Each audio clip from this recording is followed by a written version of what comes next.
que son la expresión del amor inmortal, bendigan con su auxilio y guía a la sociedad fundada para la promoción de sus planes. Que ellos la inspiren con su sabiduría, la fortalezcan con su poder y la vitalicen con su actividad. Que así sea. Bueno, pues hoy tenemos el placer de tener a nuestra compañera Carmen César, que nos va a deleitar con una conferencia acerca de ¿podemos ser espirituales y no morir en el intento? Carmen, bueno, creo que todos la conocéis, pero igual vamos a decir algunas palabras de ella. Carmen es un miembro con mucha antigüedad.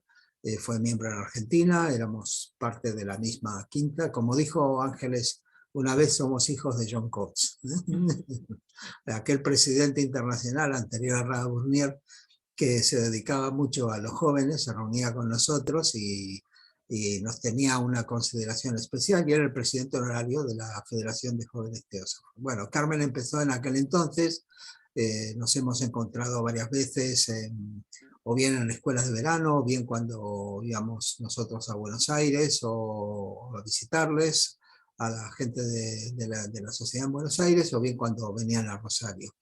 Y bueno, luego ella se vino a España y siguió su labor incansable en España y fue secretaria general de la sección española durante unos años y bueno, luego continuó trabajando como es su costumbre.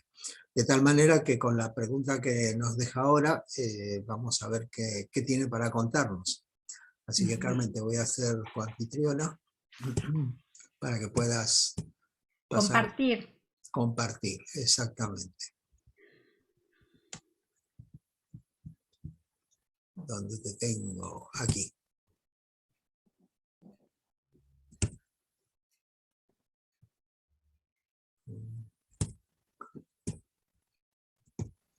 Muy bien. En principio ya puedes. Bueno, pues nada, solamente decir que para mí siempre es un honor, un gusto y un placer poder estar con todos vosotros. Y también quería deciros que tenéis la total libertad para preguntarme, porque yo entiendo, somos hoy muy poquitos y tenemos la gran oportunidad de que al no ser un gran número de oyentes, de poder tener más fluidez en los diálogos, ¿no? Que os animéis. En realidad, lo que yo voy a decir, todos habéis tenido experiencias y más los miembros que ya llevan varios años, de pronto van a ir viendo reflejado cosas que yo digo aquí.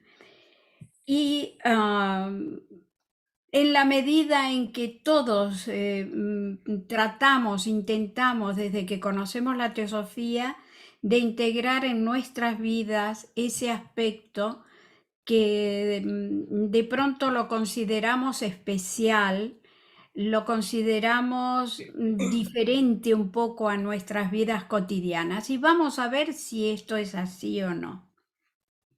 Entonces hoy daremos unas pinceladas de cómo vamos integrando a nuestras vidas lo que llamamos espiritualidad, ese mundo que no es material y que relacionamos con los aspectos trascendentes del ser humano.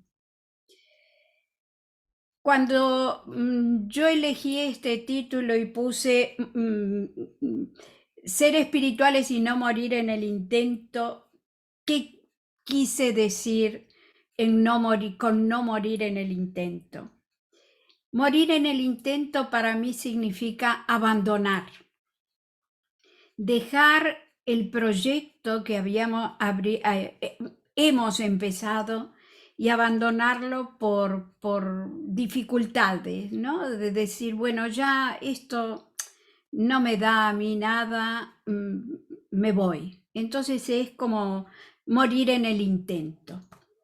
Yo creo que este proceso, si se produce, es por no haber comprendido unos mínimos conceptos que en teosofía vamos vislumbrando. Primero, no entendemos bien qué es lo que buscamos.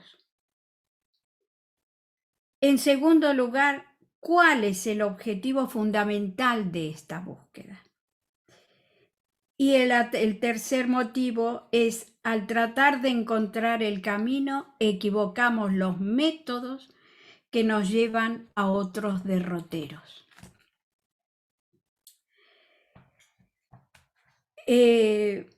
La teosofía nos brinda un conocimiento muy amplio, muy grande, y entonces cuando llegamos a ella nos sentimos impactados. ¿Y por dónde empezar?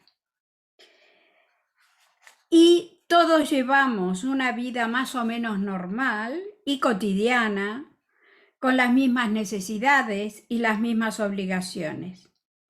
Superadas estas fases imprescindibles para nuestra supervivencia y la de los que nos rodean, hay algo dentro nuestro que bulle y que nos inquieta y pide algo más de lo que nos trae la vida rutinaria y monótona. Y aquí empieza la vía interrogativa de saber quién soy yo auténticamente, de dónde vengo y hacia dónde voy.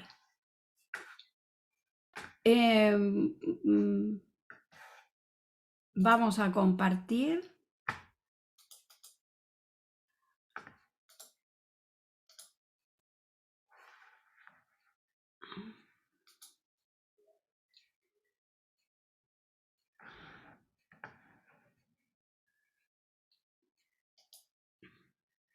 Y entonces es cuando aparece la teosofía en nuestras vidas y tenemos un par de planteamientos fundamentales. Y el primero es que existe una realidad de la cual se deriva el universo manifestado al que sustenta e impregna. Esto nos puede conmover un poco porque estábamos un poco acostumbrados a la idea de Dios, de ese ser que está separado de nosotros, que está allí vigilando, viendo, pero que no está cercano. Y este aspecto de esa realidad que está manifestada, pero que está manifestada en todo lo que hay, en todo lo que nos rodea y en nosotros mismos también. El segundo planteamiento que nos ofrece son unos conocimientos que nos ayudarán en la senda de nuestro desarrollo espiritual para hacernos conscientes de esa realidad. Una vez que comprendemos la primera propuesta de que esa realidad universal, esa vida universal impregna todo y nos impregna a nosotros, ¿qué es lo que queremos hacer? ¿Cómo queremos llegar a ello? Es hacernos conscientes de esa realidad.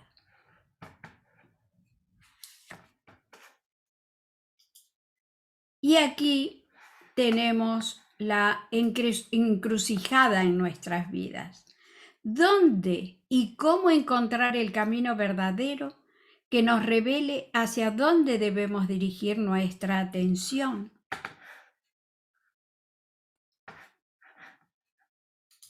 Si deseamos elevar nuestra conciencia al nivel necesario y fusionarnos con la verdad suprema. Por supuesto que todos nos encontramos con libros, sociedades, internet y sociedades como la nuestra que nos dan lo mejor que tienen de sí y todas sus gentes nos transmiten sus valores. Pero el ocultismo irreductiblemente nos dice que el método para encontrar la verdad o la realidad es elevar nuestra conciencia al nivel necesario y provocar la fusión de nuestra conciencia con la verdad o la realidad universal. Así que empezamos a comprender que a pesar de ser poseedores de la esencia cósmica, el espíritu universal, con toda su sabiduría en el proceso de descenso desde los planos elevados hacia nuestro periplo en los planos de la forma, nos fuimos revistiendo de ropajes que ahora oscurecen y perturban el camino de retorno autoconsciente de nuestra conciencia individual hacia la conciencia universal. Un ejemplo de alguien que experimentó esos niveles de conciencia a los que nos referimos y que ha dejado por escrito su experiencia fue Krishnamurti, que a finales de los años 30 del siglo pasado le escribía a una amiga estas palabras: estoy lleno de algo tremendo. No puedo expresarle en palabras lo que es eso. Un gozo desbordante, un silencio vívido, una percepción intensa como una llama viviente. Así él, muy joven en aquella época, identificó lo que él sentía como ese estado de conciencia de plenitud. Y de esta experiencia que él tuvo nace un interés por su parte de transmitirla a los demás.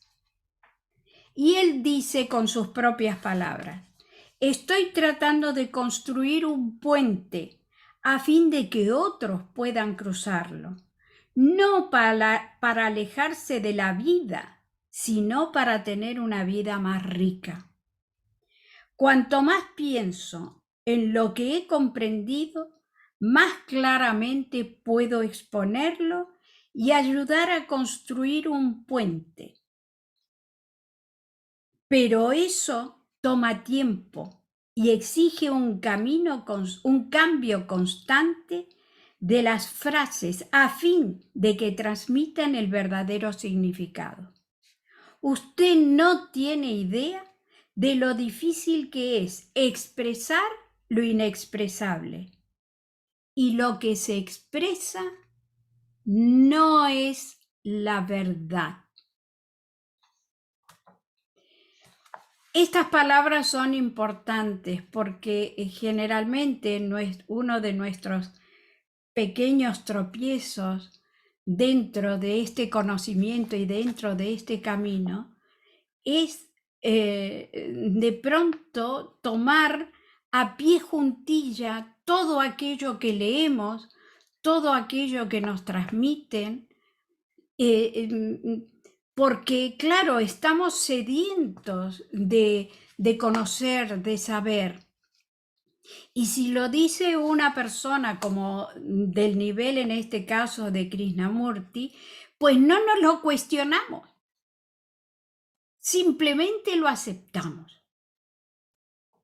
Y él aquí en esta frase nos revela que obviamente lo que él estaba transmitiendo ni siquiera se acercaba a lo que es la verdad.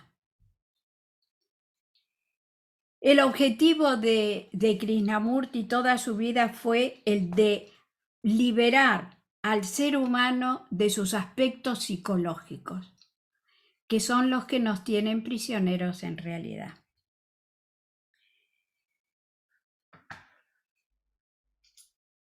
Nosotros buscaremos nuestra senda, empleando las herramientas que ya tenemos y utilizamos a diario, solo que debemos descubrir todas sus potencialidades.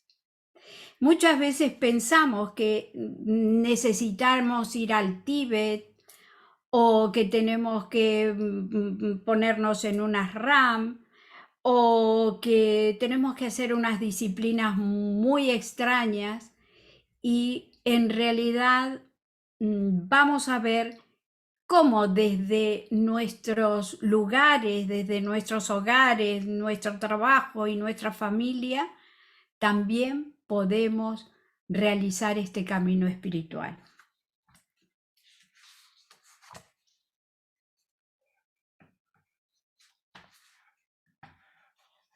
A ver, aquí que no. Ahí está. Una de las herramientas que podemos utilizar y que la utilizamos todos los días y habitualmente es la imaginación. Y la imaginación es una fuerza poderosa que nos puede llevar a los estados de conciencia más sublimes o conducirnos a los más bajos. Aprender a utilizarla como un instrumento nos puede ayudar en nuestros emprendimientos, tanto materiales como espirituales. Y la imaginación tiene una doble función.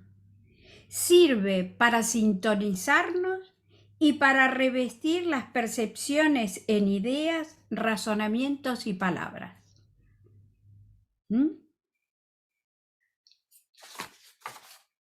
La imaginación, por supuesto, que está detrás de cada manifestación inteligente del conocimiento. Vamos atrás. Está detrás del arte, del humor, la justicia, el amor.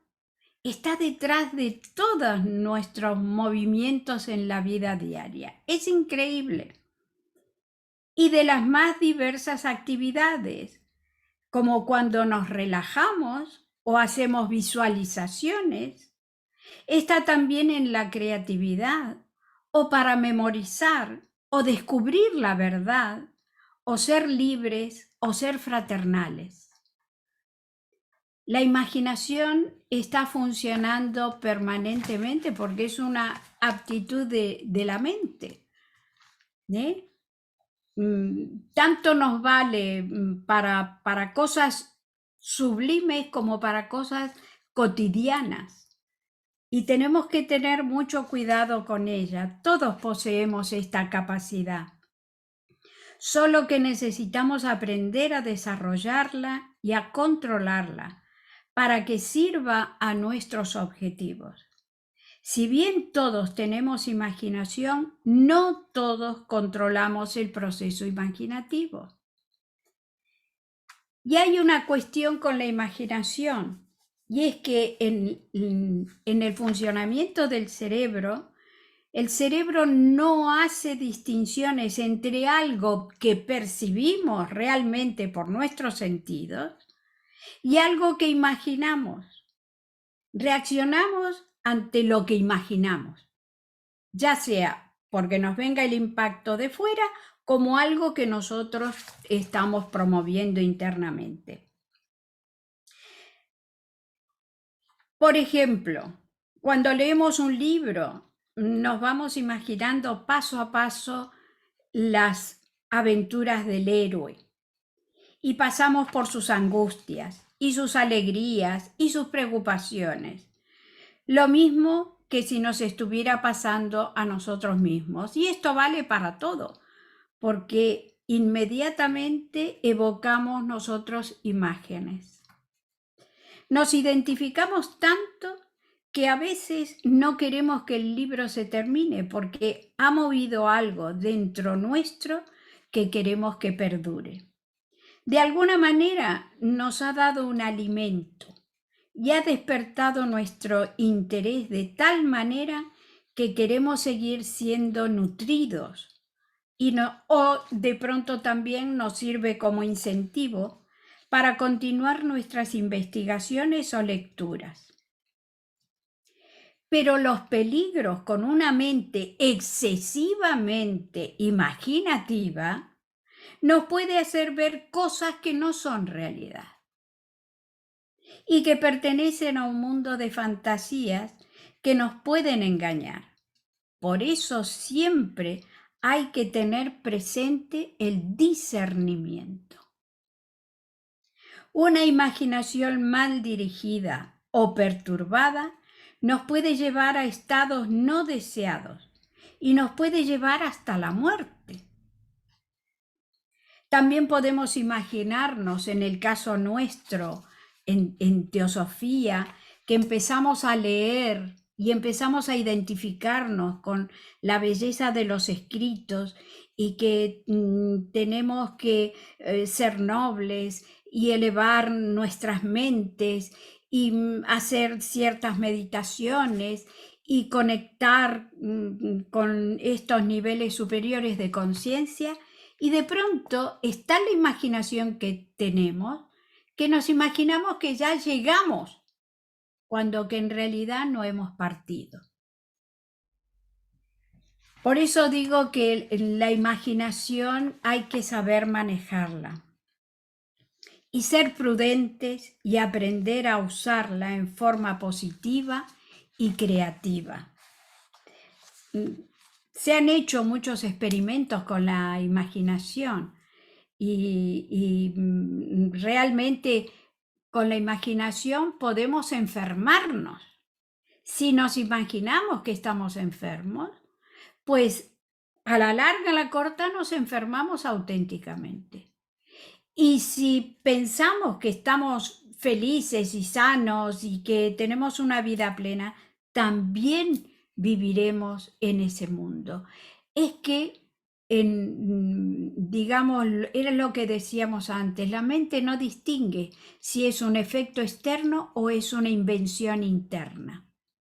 Es una herramienta muy útil porque cuando tenemos que concentrarnos para hacer una meditación o hacer una visualización, la imaginación empieza a funcionar. Pero tenemos que siempre someterla a nuestro discernimiento para no entrar en fantasías que no son la realidad. Unida a la imaginación va la creatividad.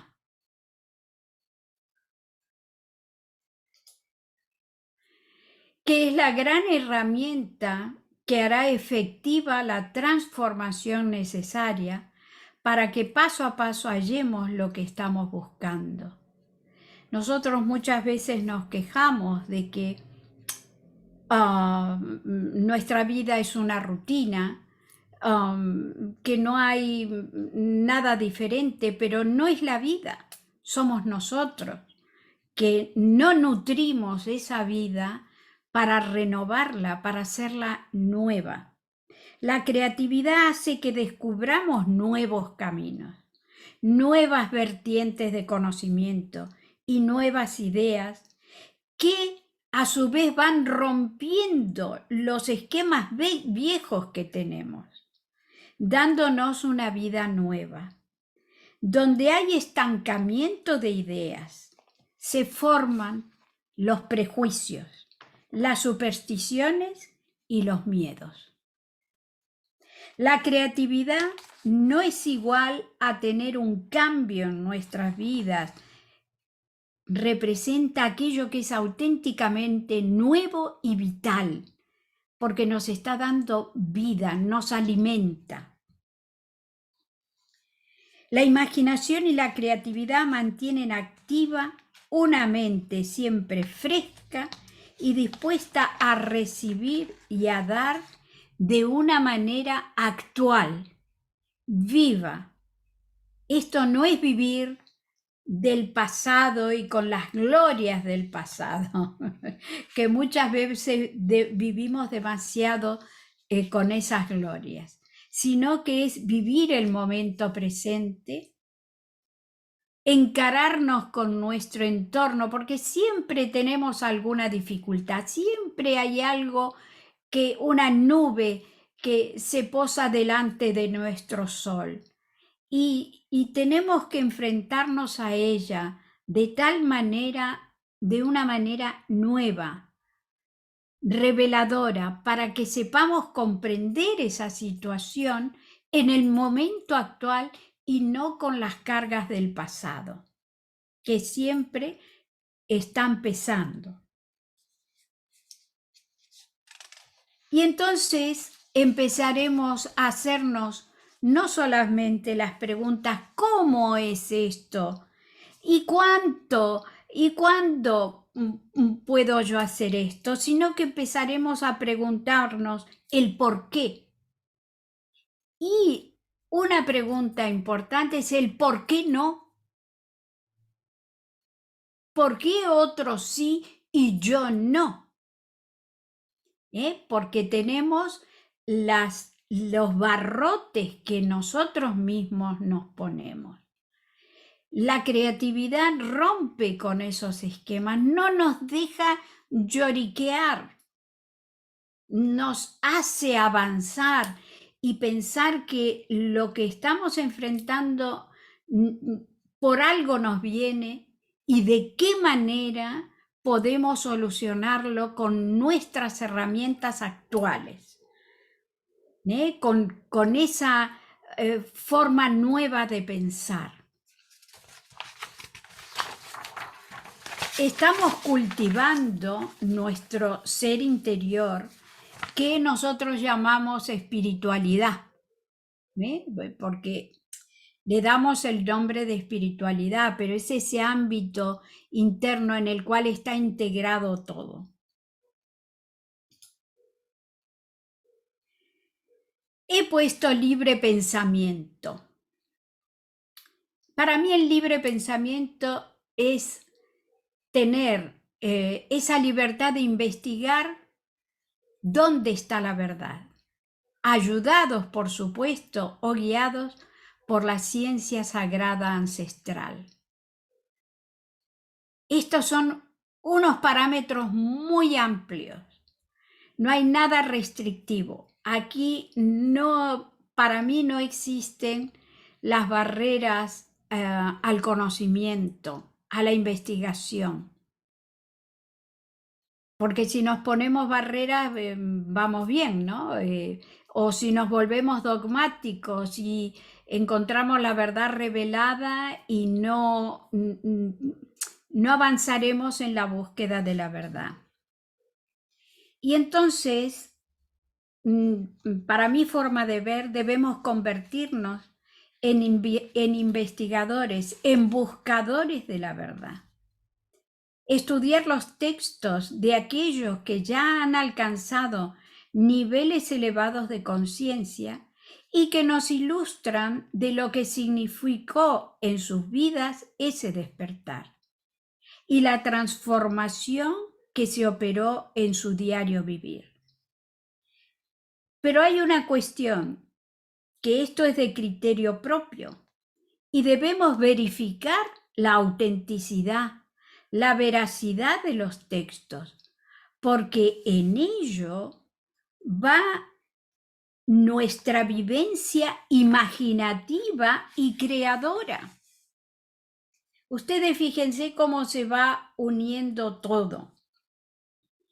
Elementos ambos que tendremos que aprender a dirigir y usar, porque ellos nos nutrirán y conectarán con la mente de los autores. Dijimos que con la imaginación y la creatividad eran dos grandes herramientas en nuestras manos. Cuando nos enfrentamos al conocimiento de las verdades de la ciencia sagrada ancestral, deben pasar por nuestro tamiz. ¿Por qué? Porque nos impregnaremos de ella. En el mundo oculto no rigen las mismas leyes que en la vida material. En el mundo del pensamiento nos conectamos con el pensamiento del autor del libro. Estudiar los textos de aquellas personas que ya han alcanzado niveles elevados nos van a ayudar a procurar en nosotros la transformación que necesitamos en nuestro diario vivir. Pero todo lo que llegue a nuestras manos para estudiar e investigar, lo debemos someter a nuestro criterio, eligiendo nuestras lecturas, porque no todo es válido. Y aquí nuevamente entra el discernimiento, porque muchas veces habremos escuchado, cómprate este libro, vete a escuchar esta conferencia, vete a tal sitio, que ahí hacen no sé qué y hacen no sé cuántos. Tener cuidado con estas derivaciones, porque no todo es válido. Pero tenemos que tener en cuenta que, como nos dice Krishnamurti, para el auténtico descubrimiento, el conocimiento es destructivo. Es como la serpiente enroscada en el tallo de la rosa. Y aquí yo os quiero contar un pequeño cuento que todos lo conocéis y que es en mitología. Se dice que Helena de Troya, que era hija de Leda y Zeus, fue raptada por París porque era muy bella. Ella, en cuanto se la veía, dejaba encantada a todos aquellos que tenían acceso a ella. Y entonces París la robó. Y para mí, Helena de Troya representa la mente, nuestra mente lunar, la mente que nos fascina, que nos envuelve, que nos embruja y nos quedamos presos en nuestra mente. Y al mantenernos presos con ella, nos destruye y no nos permite avanzar, como hizo Helena, que provocó guerras y desastres con su presencia. Y esta es la presencia de ese aspecto de la mente al cual nos quedamos aferrados, porque muchas veces nos quedamos aferrados a determinados conocimientos y rechazamos otros. Lao Tse, en el siglo VI a.C., utilizó el término Tao, y que significaba camino o una metodología para retornar a la naturaleza, a la simplicidad, para encontrar lo divino dentro de nuestro ser, siguiendo los mandatos del cielo de la manera más espontánea y natural posible. En aquellas épocas ya había crisis en la psicología humana. 6 siglos antes de Cristo, 2600 años atrás. Y entonces él vio esa necesidad, porque él era el secretario del emperador y era una persona muy reflexiva, y entonces vio la necesidad de crear una vía que le llamó el Tao, que es el sendero, que es el camino, simplemente. Desde el principio, Lao Tse trató de eliminar la intelectualización para llevarnos a dar un paso más allá y hacernos entender que cualquier definición del Tao nos alejaba del Tao. Basa sus argumentos en la observación de la naturaleza. Y al observar la naturaleza no quiere decir que la cambiemos, es observarla, vivir en consonancia con ella, vivir en armonía, entenderla intuitivamente. Es la vía de la comprensión y la intuición. Pero él nunca lo definió. También habla del Tao como inaccesible, o sea, del camino, de la senda, como inasible, impalpable. No puedes verlo, no puedes escucharlo, no puedes tocarlo, sin embargo, está ahí. Solamente cuando los sentidos callan, se puede sentir el Tao que habita en nosotros. Solo cuando los sentidos callan, se puede sentir el Tao que habita en nosotros. El taoísmo posterior se habla de algo muy importante que dice, el Tao no se aleja. Los que nos alejamos del Tao somos nosotros. Lao Tse fue tajante y dice, cuando deseas algo, estás bloqueando tu acceso al Tao.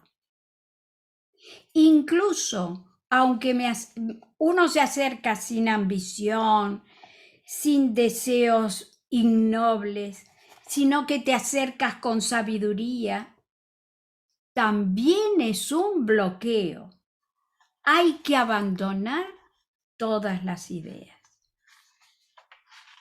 De la exposición de esta vía surgieron posteriormente las más variadas corrientes religiosas y los diferentes métodos. De ahí surgió las artes marciales, el tai chi, surgió el qigong, surgió la acupuntura y surgieron una cantidad de vías espirituales para lograr aquietar todas las emociones, todas las sensaciones y tener acceso al Tao. Hay algunos métodos en los cuales se reduce la respiración prácticamente a nada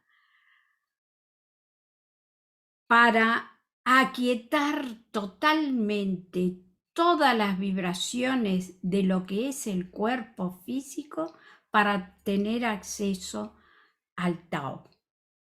En acupuntura, ¿qué es lo que se hace?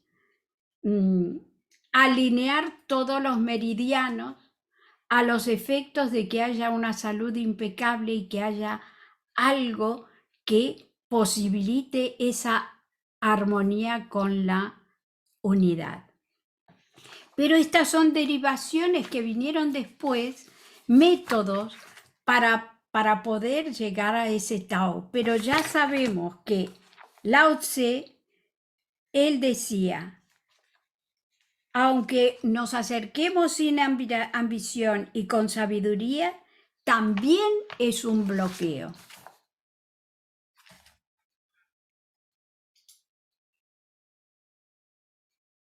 Y llegamos a la meditación. ¿Qué es la meditación? ¿Por qué y para qué meditamos? Dentro, en teosofía y en otros ámbitos también de otras sociedades, siempre se habla de la meditación. Y hay muchísimos métodos de meditación.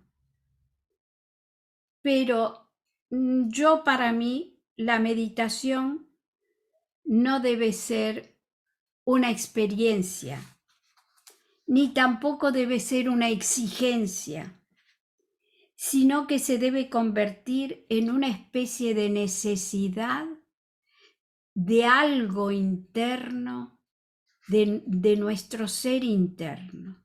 HPB decía que es el ansia del alma por el infinito. ¿Esto se parece a algún concepto que conocemos de meditación? Que dice, tienes que concentrarte, tal y hacer cual y no sé qué, y 20.000 métodos para la meditación. Dice, es el ansia del alma por el infinito y debe surgir con naturalidad y no para obtener ningún beneficio. Porque tú dices, mira, tú meditas y resulta que después te sientes mejor, estás más relajado, tienes una mejor salud, tienes las ideas más claras. No, la meditación no tiene ningún fin. En todo caso, todas estas cuestiones son consecuencias de una meditación. Pero nosotros la convertimos en un fin. Y Krishnamurti nos dice claramente las siguientes palabras. La meditación es una ansia que tiene el alma. Es como la luz del atardecer entre los árboles. Y yo me pregunto, ¿cómo es la luz del atardecer entre los árboles?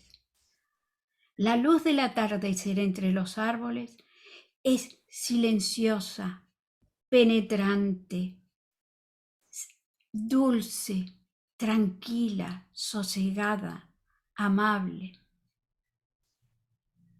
No hay resistencia, se ofrece, se da, se brinda.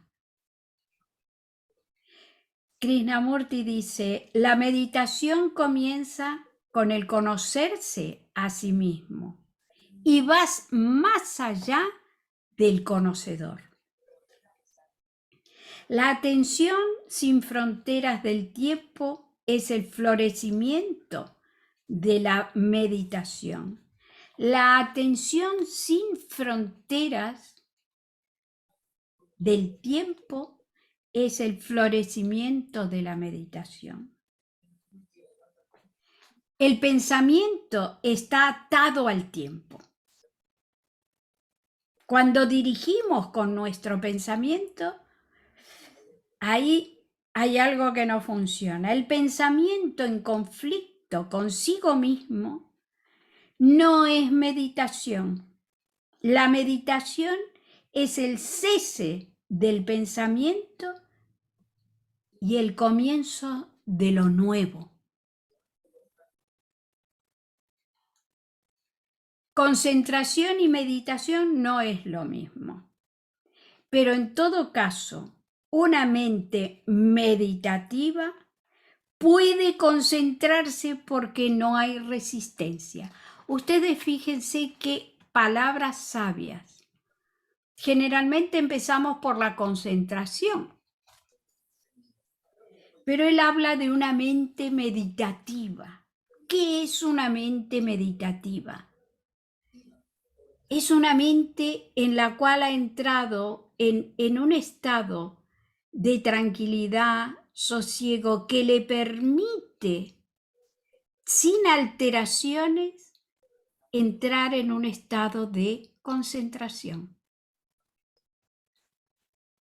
O sea, que una mente meditativa puede concentrarse porque no hay resistencia. Sin la meditación, dice él, el corazón se vuelve un desierto, una tierra desolada. La meditación tiene su propio movimiento. Escuchen, dice, la meditación tiene su propio movimiento, no el movimiento que le queremos dar nosotros. Dice, uno no puede dirigirla, moldearla o forzarla. Si lo hace, ello deja de ser meditación.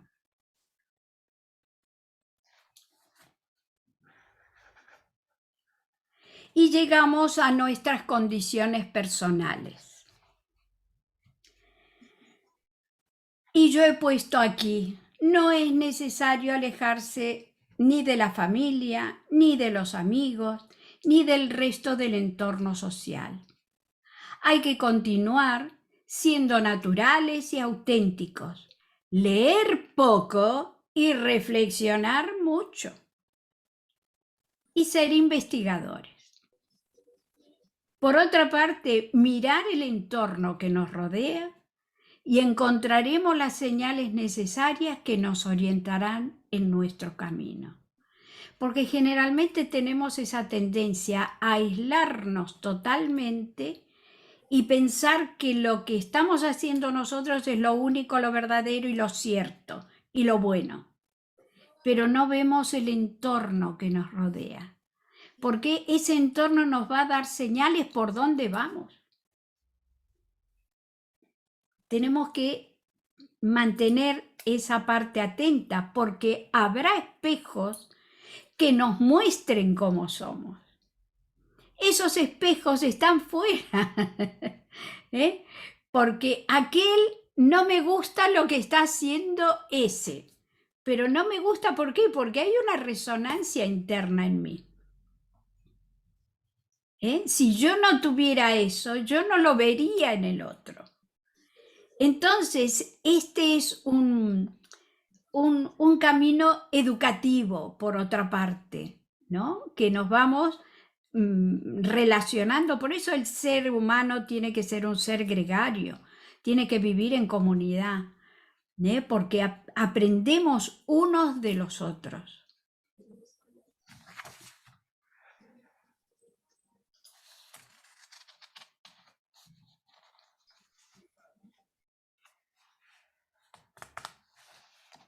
Ya estamos en la hora, ¿no? Es que me he saltado un poquito algunas palabras de Krishnamurti que me Quedan unos parecen... minutos todavía, Carmen. Sí, vale. Que me parecen interesantes de comunicar, porque Krishnamurti, en una de sus frases, quiero deciros que todo esto lo he sacado del diario de Krishnamurti, por eso he dicho que fue escrito por él, ¿no? Que no fueron las conferencias de él.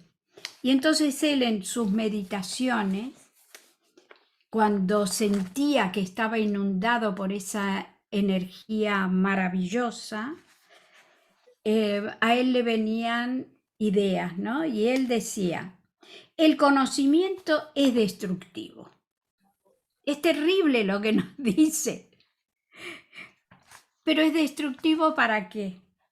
Para el descubrimiento interior. Porque nos limita.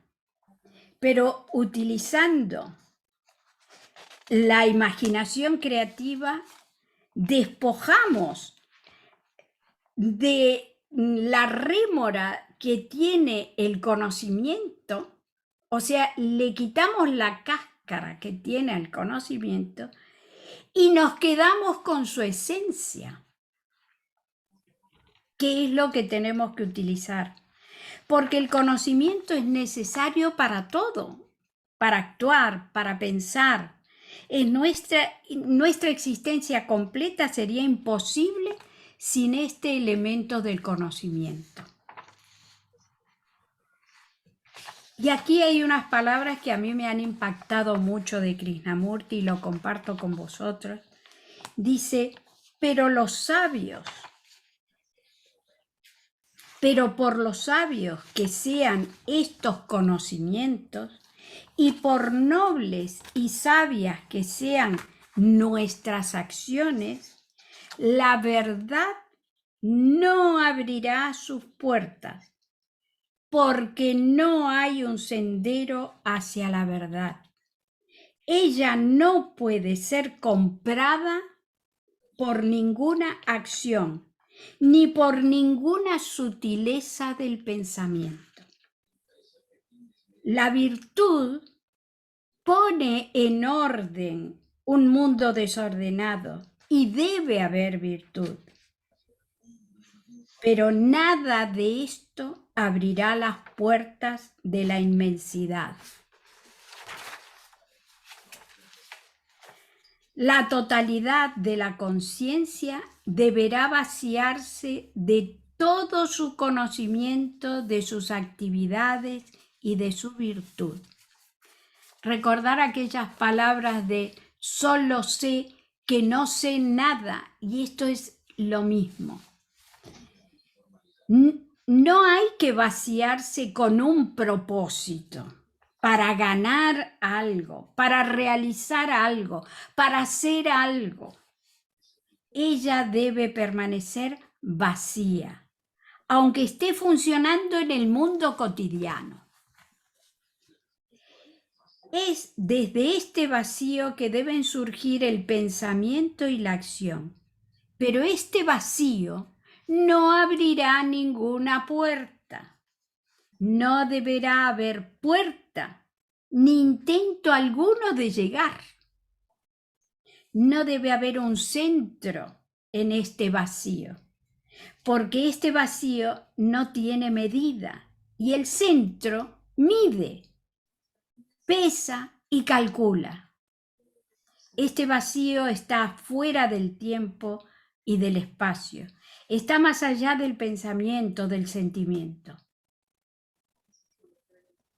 Adviene tan silenciosamente, tan recatadamente como el amor. No tiene principio ni fin.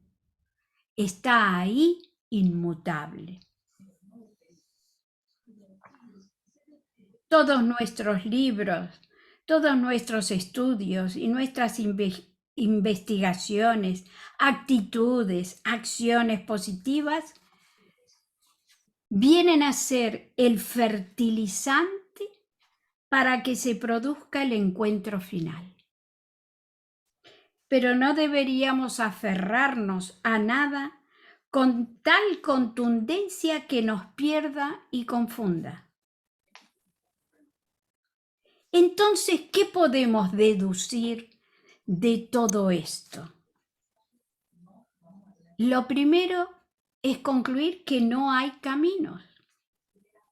Y como dice el poeta, se hace camino al andar. Y hay un poeta argentino, Atahualpa Yupanqui, que escribió una canción que es auténticamente krishnamurtiana. Y la he traído porque es bellísima y aparte una persona que se dedicó al arte, porque él era artista, supo captar esta idea tan profunda. O sea, que esto está al alcance de nuestras manos. No hay que ser un Krishnamurti, no hay que ser un Buda ya en su elevación. Está en nuestras manos. Y dice así: ¿a qué le llaman distancia? Eso me habrán de explicar. Solo están lejos las cosas que no sabemos mirar. Los caminos son caminos en la tierra y nada más. Las leguas desaparecen si el alma empieza a aletear. Hondo sentir, rumbo fijo, corazón y claridad. Si el mundo está dentro de uno, afuera, ¿por qué mirar? ¿Qué cosas tiene la vida, misteriosas por demás? Uno está donde uno quiere, muchas veces sin pensar. Si los caminos son leguas en la tierra y nada más, ¿a qué le llaman distancia? Eso me van a explicar. Y este es un poeta, un artista, que ha captado perfectamente este sentir. Bien, y voy a terminar con Fulcanelli, que hay en la última página del libro de los misterios de las catedrales, que es toda una explicación alquímica sobre y de descubrimiento sobre estos monumentos, y dice así: hay que penetrar en los textos clásicos hasta adquirir la clarividencia suficiente para discernir los puntos oscuros. Nadie puede aspirar a la posesión del gran secreto si no armoniza su existencia al diapasón de las investigaciones emprendidas. Aquí es lo que nos dice que hay que vivirlas, experimentarlas, resumarlas, integrarlas, ponernos en el mismo tono. No basta con ser estudioso, activo y perseverante, si se carece de un principio sólido y de una base concreta. Si el entusiasmo es inmoderado, ciega la razón. Si el orgullo tiraniza el buen criterio. Si la avidez se desarrolla bajo el brillo intenso de un astro de oro. La ciencia misteriosa requiere mucha precisión, exactitud y perspicacia en la observación de los hechos. También se requiere un espíritu sano, lógico y ponderado, una imaginación viva sin exaltación, un corazón ardiente y puro. Exige además una gran sencillez y una indiferencia absoluta frente a teorías, sistemas e hipótesis que, fiando en los libros o en la reputación de sus autores, suelen aceptarse sin comprobación. Quiere que sus aspirantes aprendan a pensar más con el propio cerebro y menos con el ajeno. Les pide, en fin, que busquen la verdad de sus principios, el conocimiento de su doctrina y la práctica de sus trabajos en la naturaleza, nuestra madre común. Por el ejercicio constante de las facultades de observación y de razonamiento, por la meditación, el neófito subirá los peldaños que conducen al saber, pero al saber que es sabiduría.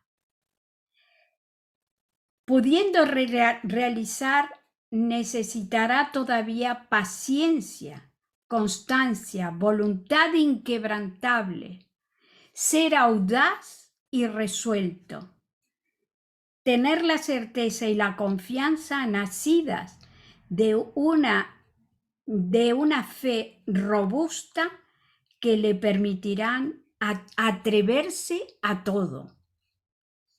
Por último, y cuando el éxito haya consagrado tantos años de labor, cuanto sus deseos se hayan cumplido, el sabio, despreciando las vanidades del mundo, se aproximará a los humildes, a los desheredados, a los que trabajan, a los que sufren, a los que luchan, desesperan y lloran aquí abajo. Discípulo anónimo y mudo de la naturaleza eterna, apóstol de la eterna caridad, permanecerá fiel a su voto de silencio. En la ciencia, en el bien, el adepto debe para siempre callar. Y aquí termino mis reflexiones sobre este tema. Me he pasado unos minutitos, pero... Está bien, Carmen, muchísimas gracias. Efectivamente, hay muchísimas cosas para reflexionar y bueno, creo que vamos a ver, ahora abrimos un turno de preguntas y contribuciones y vamos a ver el chat. Dice aquí en el chat, pregunta Felipe Alfaro, dice, ¿cuál es el nombre de la canción? Oh. No, la verdad que no me acuerdo, pero eh, es que me quedé con a ver cómo era. um, no, no recuerdo. El nombre de la canción no la sé. Ujú. Lo lamento. Pero Bueno, buscando en internet, seguramente que seguramente, poniendo las primeras frases, seguramente que sale. ya. Vale, gracias. Pues para poder intervenir os solicito que levantéis la mano. En reacciones tenéis aquí la posibilidad de levantar la mano, la electrónica, la virtual, porque si levantáis la física yo no la veo. Entonces, y así podéis participar. Bueno, creo que son muchos E, pensamientos, muchas reflexiones. dice que no sé quién es. Emilce. Emilce, adelante. Perdón. Em, por supuesto, agradecerles a todos, a Carlos, a Carmen, pero la pregunta es si esa felicidad que él sentía, que era inexplicable, yo pregunto si no será sentir el amor, la esencia del amor adentro de su corazón. Y la otra pregunta, justamente, si Carmen sabe qué era el amor para Krishnamurti. Yo había leído algo respecto de la virtud, pero me gustaría saber. ¿Qué has leído acerca de la virtud que haya explicado Krishnamurti? No, que referido al amor, él lo dijo como la virtud, que era como semejante a la virtud. Ah, no te entendía. Bueno, es que, vamos a ver, Krishnamurti no es sencillo entenderlo, por un lado. Por otro lado, él logró tener ese estado de conciencia con la unidad de vida. Entonces, él trataba de transmitir en su mensaje, en sus conferencias, él trató siempre de transmitir de diferentes maneras. Él habló sobre la libertad, sobre el amor, sobre las ataduras psicológicas que tenemos y todo esto. Pero en realidad eh, mm, se puede hablar de un concepto de amor totalmente desde el punto de vista de la unidad de vida. ¿Eh? Y si hablamos del amor, tenemos que hablar de la verdad. Y si hablamos de la verdad, tenemos que hablar de la realidad una. Porque todo es lo mismo. Son diferentes palabras para decir la misma cosa. Claro que hay una inundación en el ser de un estado de amor profundo, pero en ese amor profundo también ves la verdad y también vives en la realidad. En la realidad no de este mundo, en la realidad de los mundos superiores.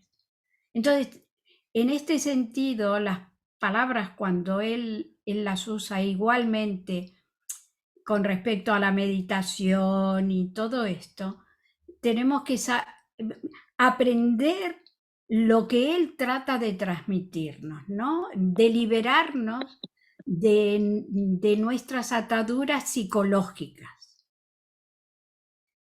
porque él cuando explica aquí qué es la meditación, qué es ese ansia de vida, de apertura. Él habla del sol que pasa a través de los árboles. Es ese el sentido. Pero, ¿qué es lo que te transmite a ti ese estado? un estado de unión, de amor, de fraternidad, de comunicación, de muchas cosas, no solamente el Claro. amor. No, pero es esa, por eso yo logré interpretar, porque justo hoy me mandaron algo de Krishnamurti sobre el amor y decía, no tenéis amor, ya no podés hacer lo que querráis, bueno, y muchas otras cosas más, y dice, y con amor, hagáis lo que hagáis, no habrá ningún riesgo y no hay conflicto. El amor es la esencia de la virtud. Y yo bueno, y lo puse en un lugar y me dijeron, ¿y vos sabés lo que es el amor para Krishnamurti? Y ahí yo dije, pero no me cabe duda que es la virtud, porque en la virtud está lo que es inexplicable, pero es la verdad. O sea, es como, no lo puedo yo explicar, pero es como una ley natural. O sea, yo creo que no se puede explicar con palabras el Cuando amor. él te dice, cuando hay virtud hay conflicto, porque estás tratando de lograr hacer algo que no es natural. Y la virtud es buena porque hay que recomponer nuestro mundo desordenado a través de las virtudes. Si vivimos en un mundo deshonesto, vamos a ser honestos, la virtud de la honestidad. Pero en sí mismo la honestidad no es la llave maestra que va a abrir, vas a tener la apertura a los cielos. Porque mientras haya la consecución de la virtud hay conflicto. Según la mentalidad de Krishnamurti, ¿vale? Pero que es necesaria la virtud para poner en orden nuestra vida y para poner orden en el mundo. Donde hay tanta corrupción, pues hay que poner honestidad. Por Mi ejemplo, corazón necesita amor. Mi corazón necesita amor. Entonces, ¿qué tengo que hacer? Dar eso, o sea, verlo en los demás y que se manifieste en el mundo. claro, mira, vuelvo a repetirte, es que entrar en estos conceptos del amor, ¿qué es el amor? Porque hay una... Tú has visto lo que es un abanico, que Sí, tiene un montón de varillitas. Bueno, el amor está constituido de todas esas varillitas, no es ninguna en especial, y la es todo. Es el amor de madre, es el amor a la humanidad, es el amor hacia el otro, es la compasión, es la comprensión. No es algo concreto y definido, se manifiesta de 20.000 formas. Tú eres una expresión igual que yo del amor universal. Pero ¿cómo se entiende? Son conceptos abstracto. abstractos. Claro, ¿eh? sí. Son conceptos abstractos. Lo importante de lo que yo hoy por lo menos quise transmitir es de que estamos en un camino espiritual en el cual estamos haciendo un cultivo interno. Estamos procurando tener una armonía interior. Pero resulta que nos enfrentamos con un montón de libros. ¿Cuántos libros tenemos en nuestra biblioteca y en nuestra mente? Entonces llega un momento de saturación. Estamos saturados de conceptos. Estamos saturados de ideas que incluso no son propias, no son nuestras. Por eso nos cuesta tanto cuando decimos, bueno, exprésate tú, ¿qué es lo que piensas tú? No lo que piensa Krishnamurti, no lo que piensa Blavatsky, no. ¿Qué piensas tú? Y entonces nos quedamos pasmados. Nos quedamos helados y decimos, pues la verdad que yo no sé lo que pienso yo. ¿Por qué? Porque no lo hemos reflexionado, no lo hemos investigado dentro nuestro, no lo hemos incorporado. Gracias, Carmen. Gracias. Nada. Como siempre. Espero por lo menos, yo qué sé, Sí, con mis sí. limitaciones, porque yo soy muy limitada también. Y estamos entre todos tratando de encontrar la verdad. Gracias, gracias. Carmen, Nada, Emilce.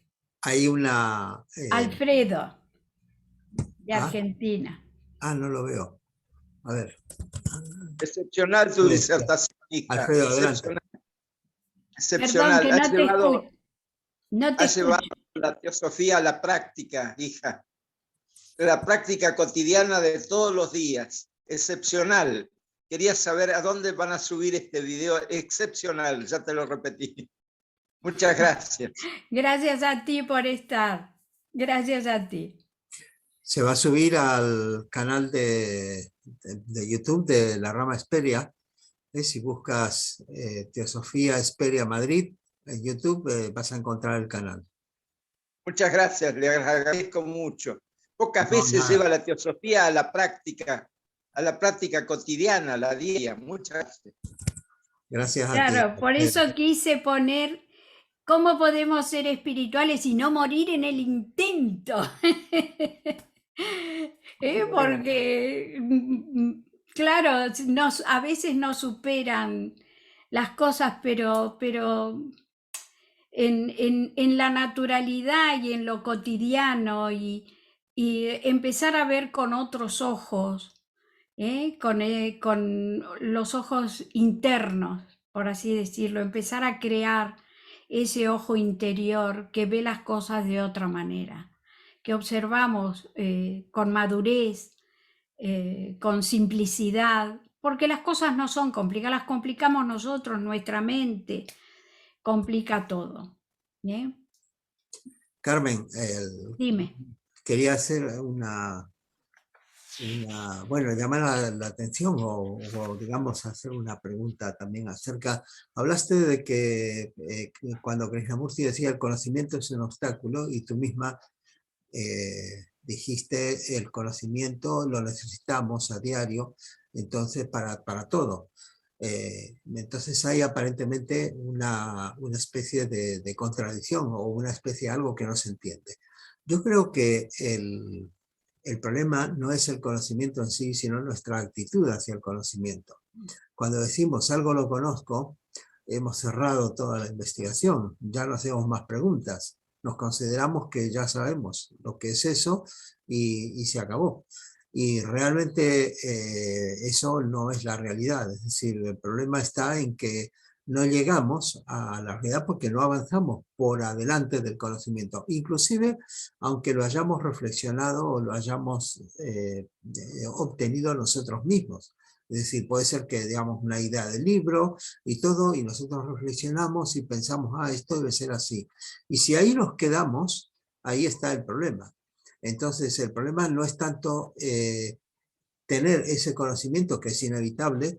Todo hay, bueno, hay los biólogos evolutivos y todo, todos estiman que inclusive una célula conoce.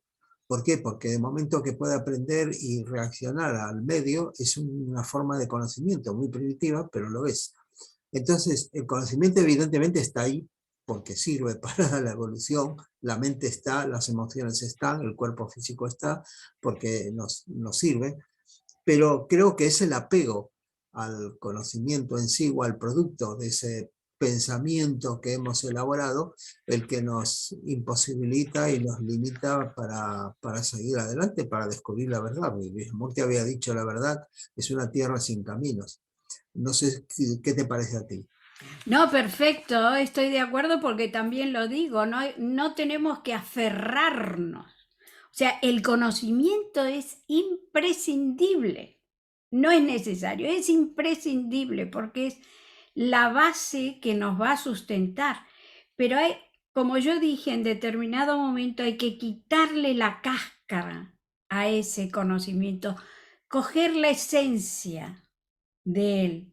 Y eso es lo auténtico, eso es lo verdadero, lo que te ha servido. Y no estar aferrados, porque el conocimiento de hoy es de hoy. Dentro de 15 años, de pronto cambia todo. ¿Por qué? Porque descubren el no sé qué del no sé cuánto. Como nos está pasando ahora, que en poco tiempo nos van quedando obsoletos, por ejemplo, el teléfono móvil. Aprendimos a manejar aquellos pequeñitos digitales que eran, no, ¿cómo se dice? Análogo. Análogos, que eran pequeñitos y estábamos encantados. Después progresamos y tuvimos que adquirir otro conocimiento. Y ese que teníamos ya no nos sirve. Pero esto es con respecto a un aparato que tenemos todos.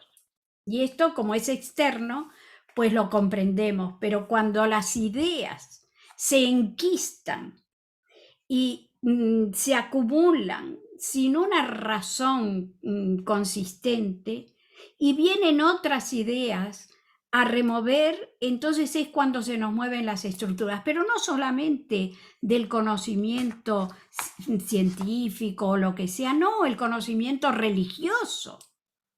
Si nos aferramos a la Biblia tal cual está, vemos que no va a ningún lado. Entonces, actualmente, ¿qué han aparecido?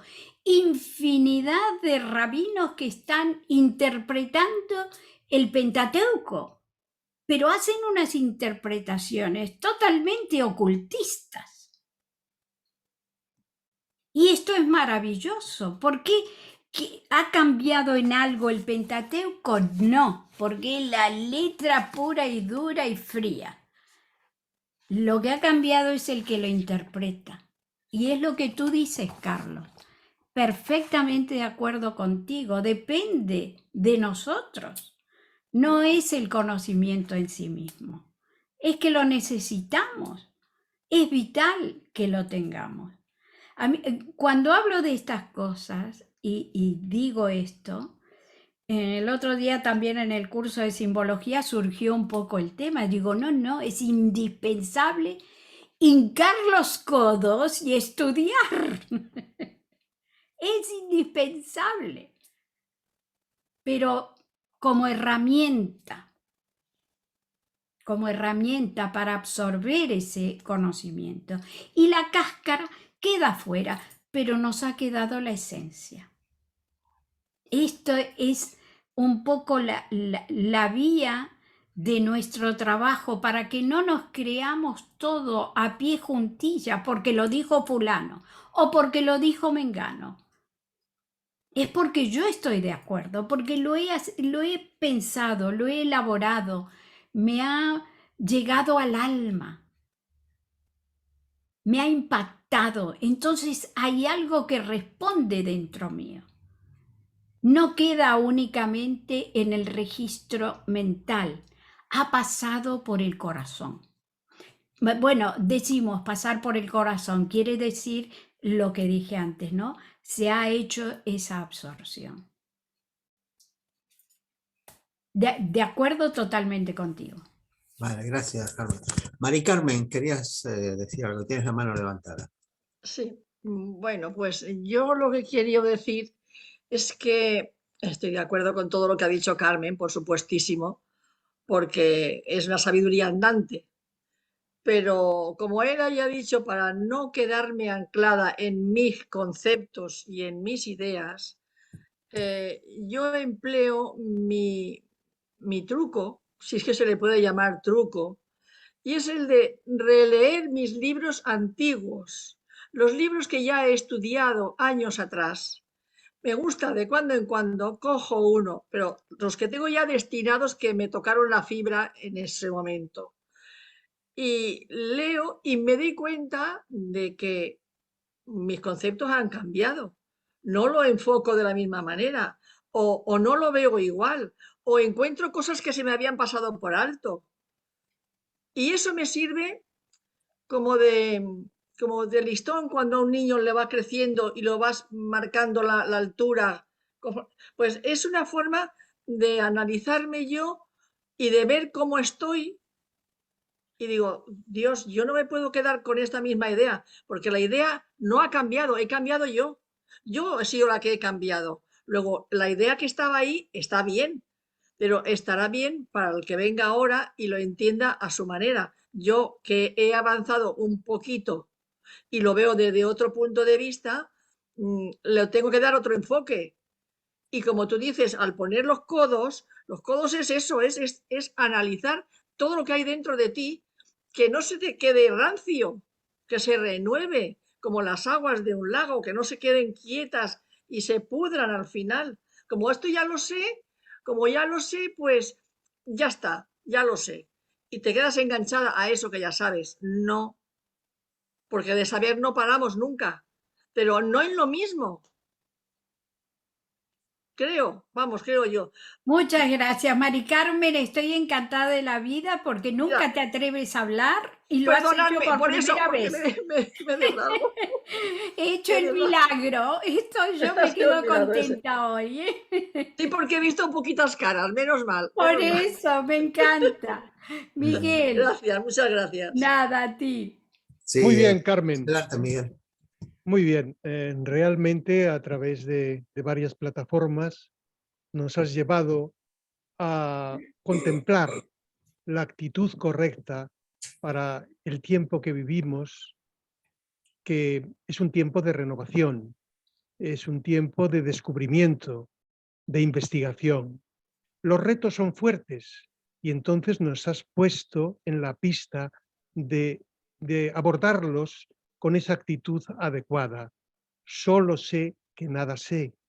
Cada día, efectivamente, creo que tenemos algo que descubrir, tenemos algo de lo cual darnos cuenta, algo que renovar.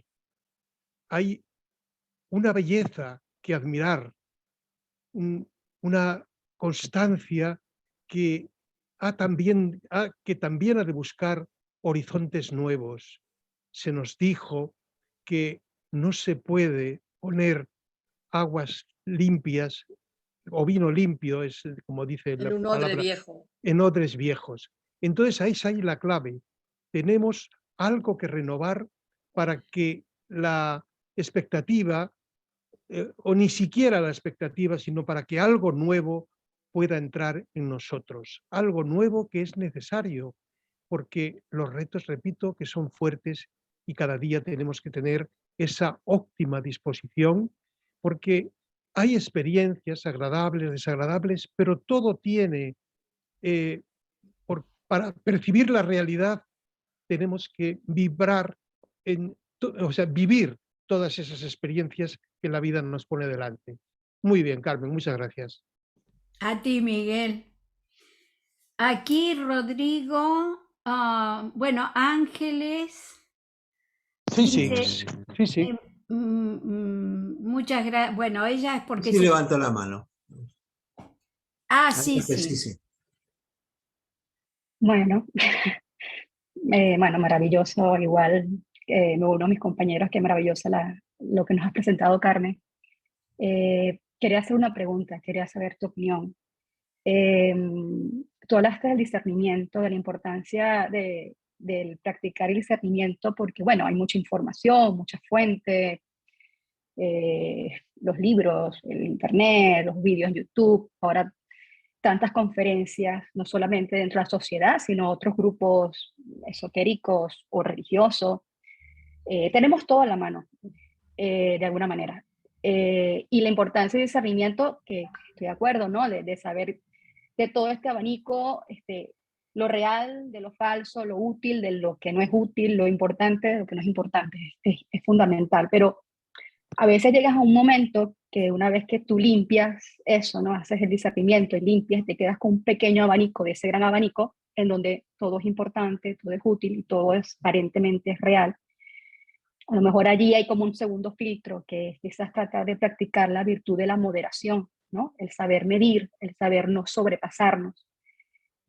¿Qué signos crees tú que podemos estar nosotros atentos para darnos cuenta de que a lo mejor no estoy practicando la moderación y que me estoy sobrepasando, que no es que estoy escuchando o leyendo información falsa o que no sea importante? Claro que es importante, claro que es verdad, pero ¿qué signos puedo yo darme cuenta de hoy?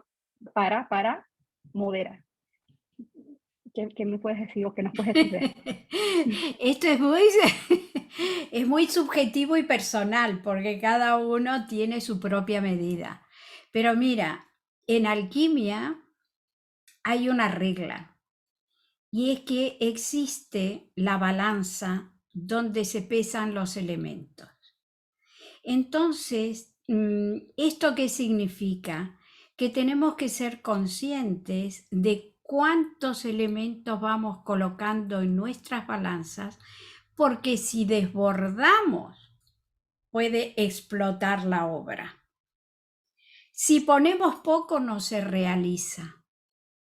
Entonces, lo que tú dices es justamente esa moderación permanentemente, porque te dice el alquimista, el fuego no tiene ni que ser muy fuerte, pero tampoco puede ser tan débil que se apague.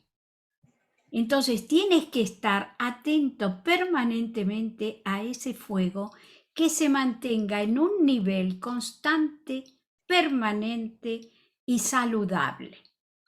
Y esas medidas las tenemos que evaluar cada uno de nosotros. ¿Con qué? Con nuestro entorno. ¿Cómo con nuestro entorno? Entonces tú, por ejemplo, tienes una familia, tienes tu niña, tu esposo, en fin, tienes todo un entorno que son las primeras señales. Ellos mismos te van tocando ciertas campanillas. Yo recuerdo cuando vivía con mi madre, mi hermano, ellos me tiraban a tierra muchas veces porque yo me ponía a flotar, como decía, me iba por las nubes. Y entonces de pronto alguna cuestión me tira un poco hacia tierra, que es el contacto que yo necesitaba. Entonces, ver este entorno en el laboral, en el de los amigos, en el de los compañeros, hay una serie de señales que tenemos que aprender a ver. Porque obviamente lo que dije antes, ¿no? Estamos como muy centrados, somos muy egocentristas, el mundo alrededor mío se mueve porque tiene que moverse acorde con mis exigencias. Y el mundo no es así. Nosotros estamos en un engranaje en el cual formamos parte. Y entonces tenemos que compaginar todo ello. Por eso se habla mucho, por ejemplo, en el ambiente laboral, compatibilizar la vida laboral con la vida personal. Ahí hay señales. ¿Por qué? Porque dedicamos muchas horas al trabajo, venimos agotados y no tenemos tiempo para dedicar a la familia, por ejemplo. Y entonces esto es lo que podemos llegar a conocer en teosofía como ser el monje laico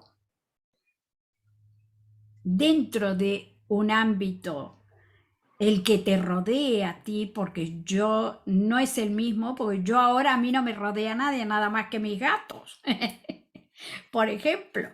Y entonces tengo diferentes parámetros, pero yo misma me los pongo, porque necesito saber por dónde voy. Y necesito tener los pies aquí en la tierra, ser consciente de lo que pasa a mi alrededor y no aislarme. Y actuar con moderación, que es lo que tú justamente ya dabas la solución en tu pregunta. No sé si te aclaré en algo. Sí. Gracias. Que yo creo que nos pasa a todos, ¿no? Con todos estos vídeos y todas estas conferencias, a veces estamos los mismos siempre, ¿no? En todo. Y bueno, la moderación, el saber moderar es muy, muy importante para no quemarnos, porque lo que tú has dicho, mucho fuego, pues quema, ¿no? Exactamente. Y este es un poquito lo que nos puede pasar a los que nos iniciamos en estos conocimientos, es que nos encontramos algo como en la cueva de Alí Baba con muchos tesoros y queremos atesorar todo de golpe y ahí producimos el empacho. De a poquito, leer poco, reflexionar mucho, ver pocos vídeos, asistir a pocos Zooms y disfrutarlos los pocos que se vean. Ahí me gustaría añadir algo en este tema. Tú, Carmen, en una de las últimas diapositivas pusiste decías que no es necesario alejarse de la familia, ni renunciar a las amistades y al entorno. Y estoy totalmente de acuerdo, vamos, nada más cierto que todo eso, porque si no, aislados, estudiando y meditando, encerrados en una habitación, somos todos buenos. Pero luego realmente donde se nota, donde nos ponemos a prueba y donde nos podemos conocer es en el servicio. Y realmente vivir en la familia, vivir en el entorno, en la ciudad y todo, es el servicio, es servir. Por todo lo que hacemos es absolutamente un servicio. Y un servicio visto no solamente desde un punto de vista material, sino espiritual. Estaba recordando una frase del maestro Cache, que él tenía, bueno, tenía correspondencia con el señor Alfred Sinnett, y hay una que, bueno, hubo una época, un momento en los 5 años que duró la correspondencia, en que Sinnett se tuvo que volver a Londres, perdió su trabajo que era el editor del diario The Pioneer en Simla, en la India, y tuvo que volver a Londres, y entonces tuvo que ocuparse durante un tiempo de arreglar todas las cosas para la familia, donde vivir, o no sé si tenían casa, pero bueno, tenían que poner un montón de cosas, arreglar un montón de asuntos familiares. Y entonces el maestro Cache, él se quejaba un poco de eso, que le robaba tiempo, claro, que no le permitía, y el maestro Cache le dice: ¿te quejas de que este año solo has podido ocuparte de tus deberes familiares? Y le dice: ¿qué mejor que cumplir con el Dharma? No recuerdo Claro, con el Dharma del momento, claro. exactamente. ¿Qué mejor que cumplir con lo que necesitas hacer y con lo que la vida te pone por delante? Para aprender y para realmente, porque ahí es donde nos estamos realizando. Podemos imaginarnos mucho, pero según cómo actuemos y según cómo reaccionemos frente a las circunstancias, es como verdaderamente somos. Nosotros, bueno, como verdaderamente somos, como estamos transmitiendo eso que somos. Nosotros, esto viene también en relación con lo del conocimiento. Podemos creer que nos conocemos y decimos: yo soy así, yo hago tal, yo soy tal cosa, a mí no me pidas esto, yo soy un negado para esto, o yo soy muy bueno con tal cosa. Pero luego viene una circunstancia que nos demuestra lo contrario. Y entonces ahí es donde se ve eso de que el conocimiento es un obstáculo, porque nosotros creíamos que nos conocíamos. Sí, sí, tal cual. Mira, quiero leer aquí lo que dice Rodrigo Quesada. Infiero que ante una misma y única realidad hay distintos niveles de información y distintos enfoques, todos convergentes y que coincidirán con nuestro nivel de evolución interior individual.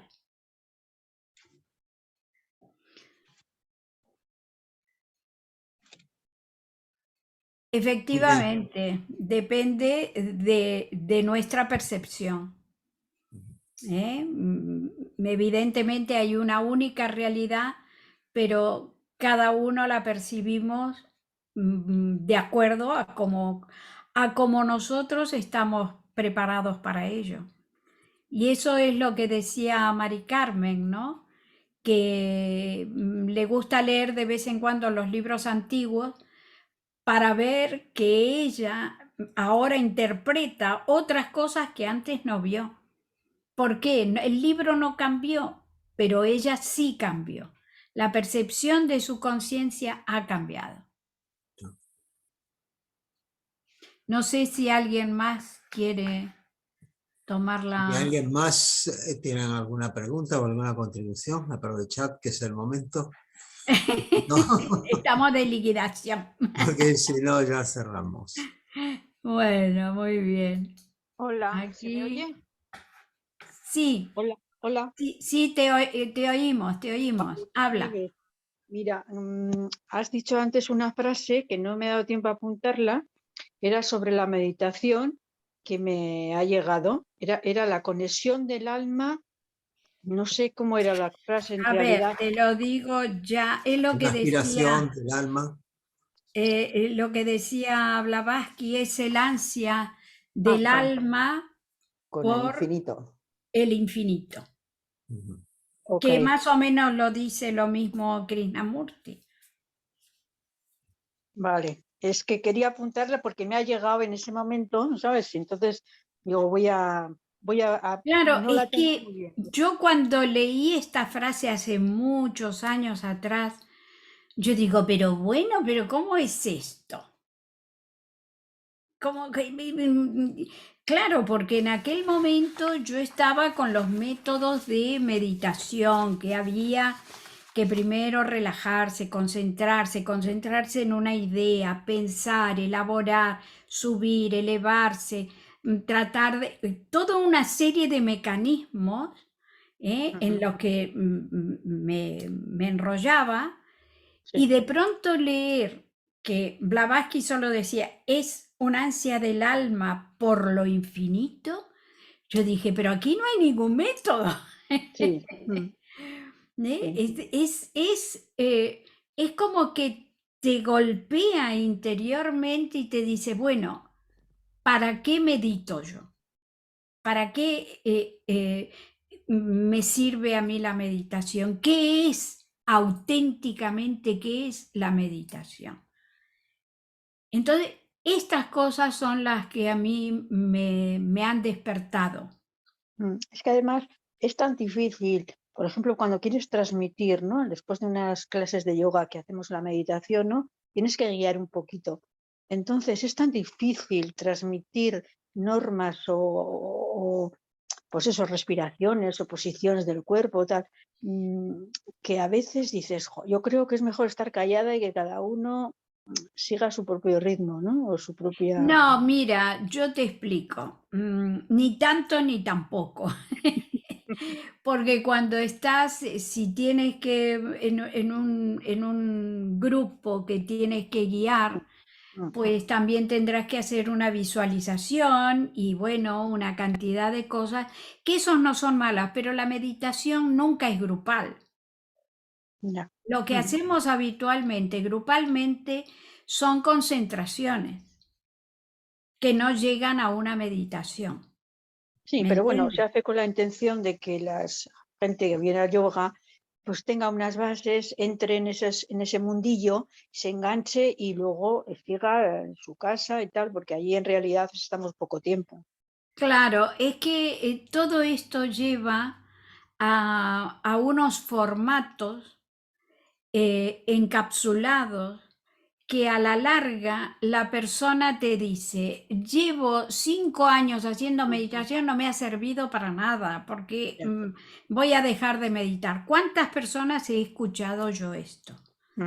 Sí. Voy a dejar de meditar porque no me ni fu ni fa, pero ¿por qué? Porque solamente se ha enredado en una serie de procesos. Pero obviamente es lo que tú dices, hay gente que se pone en contacto por primera vez. Y entonces, ¿cómo explicas todo esto? Es complejo, pero Sí. hay que dar las pautas, efectivamente, enseñar a respirar, enseñar a concentrarse, porque hay que entrenar a la mente. Esto es lo mismo que el conocimiento. Mira, Carlos, esto es lo mismo que con el conocimiento. Se necesitan ciertos bastones, pero el bastón no es la realidad. El bastón es un bastón. ¿Vale? Y tenemos que entrar en otros conceptos más profundos. Pero tú a una señora que viene de la calle y que no sabe nada tú no puedes empezar por la última lección. Tienes que empezar por la primera. Ya.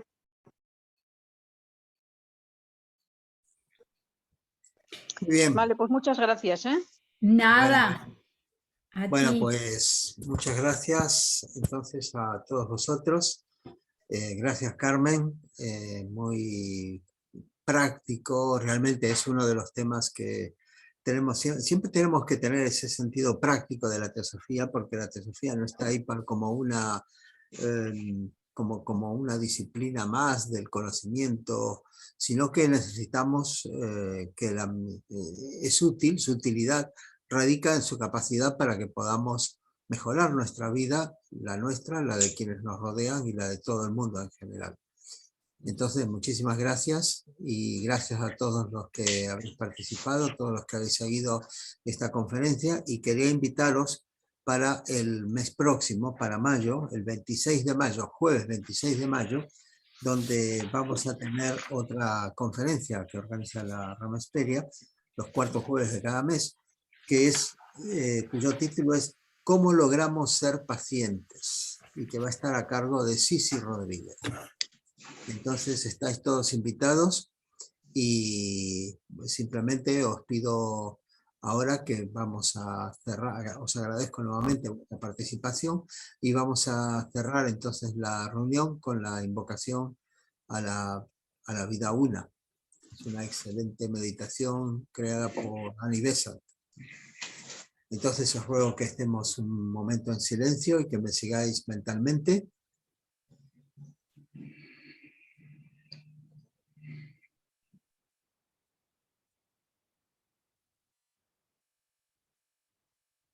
Oh vida oculta que vibras en cada átomo. Oh luz oculta que brillas en cada ser. Oh amor oculto que todo lo abarcas en la unidad. Que todo aquel que se sienta uno contigo, sepa que por lo tanto es uno con todos los demás. Muchas gracias.